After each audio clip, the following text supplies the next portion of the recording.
इसकी जुनैद वजह भी यह है क्योंकि जो जज्बा ईमानी जो जज्बा शहादत पाकिस्तानी शाहीनों के पास है, मुसलमान शाहीनों के पास है, वो किसी सूरत भी इंडियन पायलट्स के पास या उनकी अफवाज के पास, उनकी एयरफोर्स के पास नहीं है। हमारे शाहीन जिस वक्त परवाज़ करने से पहले उन्होंने जिस तरह से अपने डेथ लेटर्स पर साइन किया और जो उन्होंने उस वक्त तहरीर किया होगा अपने घर वालों के लिए, अपनी फैमिली, अपने बच्चों और अपनी बीवी के लिए या पेरेंट्स के लिए, वो यकीनी तौर पर काबिल तहसीन है। और उन्होंने अपने लिए जब आगाज़ किया तो इंशाअल्लाह से आगाज़ करते हुए इख्तिताम जो अपने लेटर का किया, इन्ना लिल्लाहि व इन्ना इलैहि राजिऊन से किया। और ये बात साबित करती है कि वो जज्बा शहादत लेकर यहाँ से परवाज़ किए थे और अल्लाह ताला ने उन्हें फ़तह से हमकनार किया। जज्बा शहादत भी, एक्सपर्टीज़ भी, और ये जो कॉम्बिनेशन था ये तबाहकुन साबित हुआ हमारे दुश्मन के लिए। और वो कुछ और ही ख्वाब ख्याल की दुनिया में रह रहे थे, अहमकों की जन्नत में रह रहे थे। अपने अवाम को झूठ तो वो बोलते ही हैं, अपने लोगों की बलि चढ़ा के वो समझ रहे थे कि धावा बोल देंगे, वो चढ़ाई कर लेंगे पाकिस्तान पर, लेकिन सारे जो उनकी चालें थी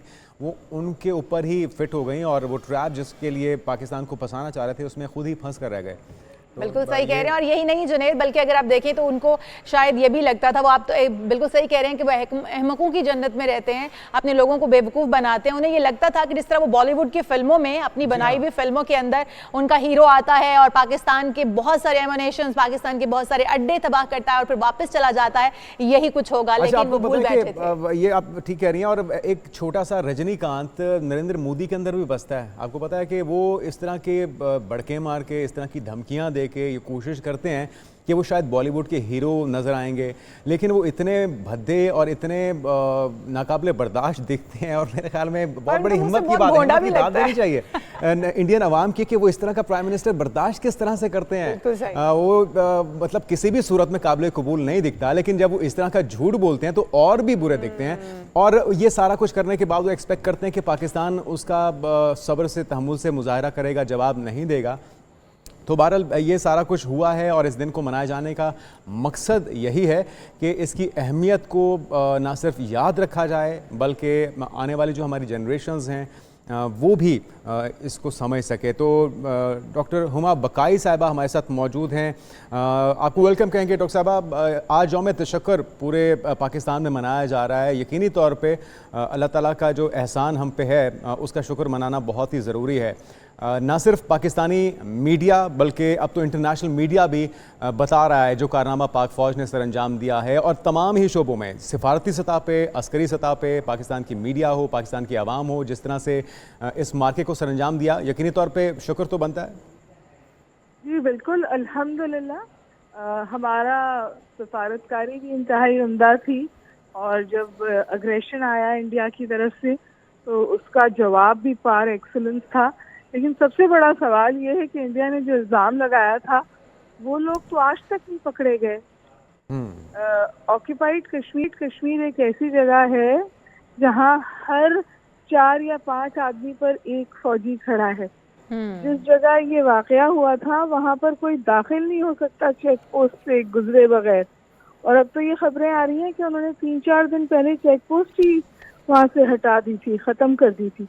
इसका मतलब है कि ये तो इन्होंने खुद करवाया और फिर ये सारा खेल शुरू किया। मेरा तो ख्याल है कि अब इसकी इंटरनेशनल इन्वेस्टिगेशन होनी चाहिए कि इंडिया की डिजायर्स और डिजाइन्स क्या थे। और हुमा साहिबा, ये तो पाकिस्तान पहले दिन से कह रहा है कि इसकी शफाफ तहकीकात होनी चाहिए। और उन्होंने ये भी कहा था कि न्यूट्रल वेन्यू बना लिया जाए, न्यूट्रल किसी कंट्री को डिसाइड कर लिया जाए जो कि इसकी तहकीकात करवाए और इस तमाम हकाइक को सामने लाए। और अगर पाकिस्तान इसमें कसूरवार है किसी भी तौर पर तो पाकिस्तान सज़ा के लिए तैयार है, लेकिन पाकिस्तान के ऊपर ब्लेम गेम ना की जाए। लेकिन सॉरी टू से भारतीय मीडिया जो वावेला करता है वो उसको समझता है कि वही सच मान लिया जाएगा पूरी दुनिया में। और अब तो दुनिया को पता चल गया। लेकिन डीजीएमओज की मीटिंग्स के बाद और डीजीएमओज की कन्वर्सेशन के बाद हमने देखा उनके दरमियान डायलॉग होने के बाद सीज फायर तो हो गया। अब तीसरी बार डीजीएमओज के दरमियान मुज़ाकरात होने जा रहे हैं। सीज फायर होने के बावजूद भी भारत की तरफ से छेड़खानी अभी तक हुमा साहिबा जारी है। वो सिंतास मुआहदे को ले लिया जाए या वैसे छोटी मोटी शरारतें ले ली जाएं। समझती हैं कि अब जो डीजीएमओज के दरमियान होने वाली कन्वर्सेशन है वो कितनी सूदमंद साबित होगी इस सीज फायर के लिए और खित्ते के अंदर अमन कायम करने के लिए।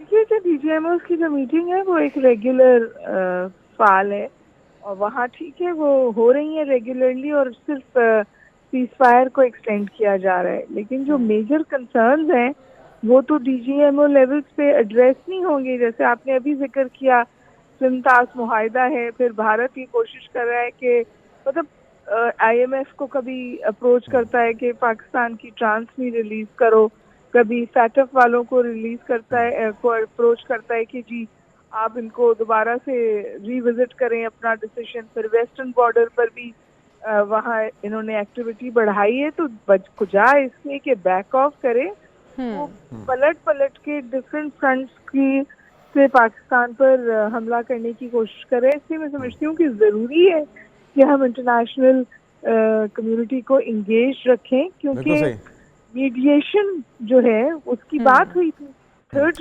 कंट्री मीडिएशन की बात हुई थी। अब तो ना वो मीडिएशन को तैयार है ना, और बरमला ढिटाई से कहते हैं कि सिमतास मुआहिदा रिस्टोर नहीं होगा जी। तो फिर इसका तो मतलब है कि भारत जो है वो मजीद अग्रेशन देख रहा है, नीयत में फतूर है। अच्छा, जिस तरह आपने हुमा बकाई साहब कहा कि अभी तक तो इन्वेस्टिगेशन ही कंप्लीट नहीं हुई, पाकिस्तान पे जंग मुसल्लत कर दी गई, ये सवाल तो पूछना चाहिए उनकी अपने अवाम को भी, इंटरनेशनल मीडिया को भी। डोनाल्ड ट्रंप के रवैये को किस तरह से देख रही हैं आप? इंटरनेशनल सुबकी का सामना तो नरेंद्र मोदी को हो ही रहा है, लेकिन ट्रंप के रवैये में जो तब्दीली है, जिस तरह से बार बार वो तज़किरा कर रहे हैं और ह्यूमिलिएट भी किया जा रहा है नरेंद्र मोदी को, उनकी हुकूमत को। गुज़िश्ता रोज़ भी उन्होंने एप्पल के सरबराह के हवाले से जो कहा है कि आप भारत में ना लगाइए कारखाने, आप अमेरिका में लगाइए, वो तो टैरिफ ही बहुत लगाते हैं। तो ये सारी चीज़ें सेटबैक्स हैं, इसको बड़ा चेंज कहेंगे उनके रवैये में, हिकमत अमली में, या ऐसे ही गैर मुतवक्के बयान देते रहते हैं डोनाल्ड ट्रंप? इसको एक आम रूटीन का बयान समझा जाए? प्रेसिडेंट ट्रंप इंतहाई प्रैग्मेटिक इंसान है। वो ग्राउंड पे सूरत हाल देखकर अपने बयानात को ट्वीक कर लेते हैं। जो टिम कुक के हवाले से बयान आया वो ठीक है। हुमा साहिबा, वक्त थोड़ा कम था, हम आपसे मजीद भी जानेंगे।